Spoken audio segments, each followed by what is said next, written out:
Why barefoot? So this is the golden question, why barefoot?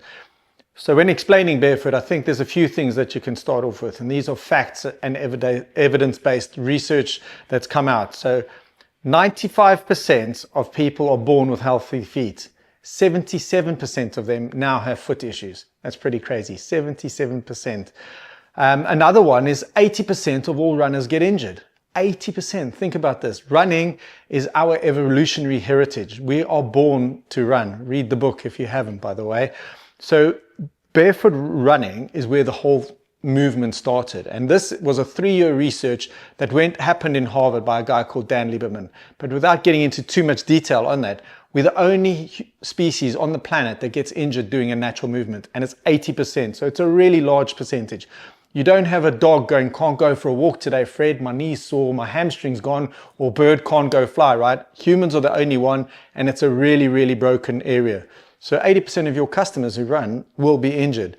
Another one that's just come out of a university in the UK is that by wearing barefoot shoes for 6 months, your foot strength will increase by 60%. Once again, that's a huge percentage. It's not 5 or 4, it's 60%. Now, who doesn't want to have stronger feet, right?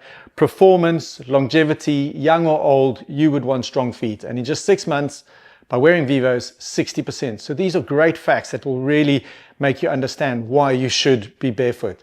Another one is children, kids between the age of 4 or 5, up until the age of 15. That's when their foot develops. And we've got them in these claustrophobic, tight, what we would call shoes, and we're deforming their feet. So we're doing them a dysfunction. If you look at most of the older generation, we all have shoe-shaped feet. It doesn't make sense. So we want to save the kids and the youth right now. So get them in our shoes from a young age. We believe that everybody should be barefoot 24/7, and age shouldn't discriminate against bare feet. If you're young or you're old, you should be barefoot. And speaking of old, barefoot shoes will help them be more stable. Once again, this is science-based evidence. In the US, it's $1 billion industry where the elderly are falling over, breaking wrists, breaking collarbones, puts massive stress on the family, on the NHS or their health services, on Medicare. They take a long time to recover.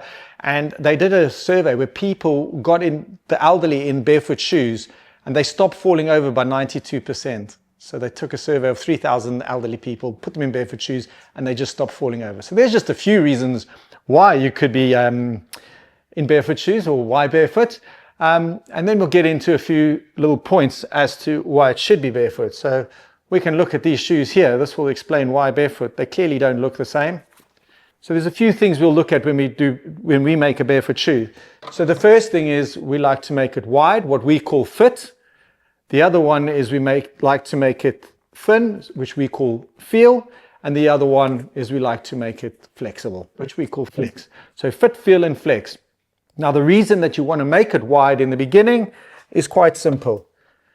When you stand, your big toe needs to splay and your foot needs to splay. That will make you stable. This does not allow your foot to splay. This allows your foot to splay. The other thing is that why you need it wide is when you're moving, your plantar fascia and your big toes need room to move. It could be dynamic, it could be walking, it could be anything like that. So number 1 is standing, number 2 is moving. And when you move, the big toe, which is 4 times thicker than anything else in your body, needs to go in a nice straight line.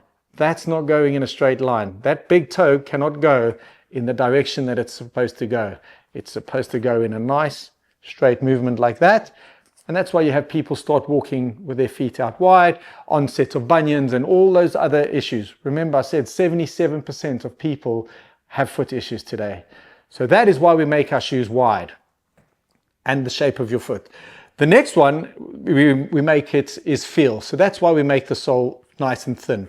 And we'll go to the front of the foot first. So the big toe, look where that big toe is pointing. It's pointing in the air. So now not only is it pointing inward and it's crammed, it's now also pointing in the air. Your big toe needs to connect with the ground. It's one of your main stabilizers on your whole body. So that needs to be on the ground. This shoe is not the shape of a foot. Your foot is this shape, and this shoe is the other shape. So basically, this shoe is the shape of a banana. So you're putting your foot in a banana. That is how your foot should look. So that's on the big toe in the front of the shoe. The other is the back of the shoe. So by having a heel or cushioning, It's changing your posture. So you don't have the ability to stand correctly, where something like that, which is flat, allows you to stand correctly. If I could demonstrate quickly, if I put 1 centimeter under my heel right now, like that, I would either fall forward or I'd have to lean backwards, and your head's extremely heavy. So all that weight would go through your lower back and your lower spine. And we'll get onto that when we do some foot scanning a little bit later on. So flat allows for better posture. Flat allows the big toe to get on the ground. Thin. The reason it's also thin is for something that we call proprioception. Your foot has the same nerve endings as that you have on your hands. So it's a really skillful piece of equipment. In fact, we say the most technical piece of equipment to go into a shoe is actually your foot. So those nerve endings on your feet allow for proprioception. It's your body's ability to message your brain to tell you how to stand, how to move gently, not to fall over, all of these things. If we put an anesthetic in your foot, you would fall over. So your foot really needs to communicate with your brain what's going on the ground and how to stand correctly. And that's why we make our shoes thin. So thin is for posture and thin is for proprioception. It's the feedback to your brain. Wide is for the big toe and the stability. And then we've got flexibility. Your foot needs to be able to flex. 1/4 of the bones in your body are in your feet. Over 200,000 nerve endings. It's a really, really technical piece of kit, as I mentioned. But your plantar fascia and your Achilles do about 70% of your body's natural shock absorption. It's the only shock absorber we've got. So that's why we don't have the arch support. And that's why we need the foot to be able to flex like this, which allows the toes to splay and your body's natural shock absorber to shock absorb. So in essence, that's why barefoot. It's fact. It's natural. We're not trying to make something up. We're not selling you a bouncy, springy product from Mars that's going to make you super duper ooper. You have feet that only work one way, and Viva Barefoot allow your foot to work that way. It's pretty simple and straightforward. That's why barefoot.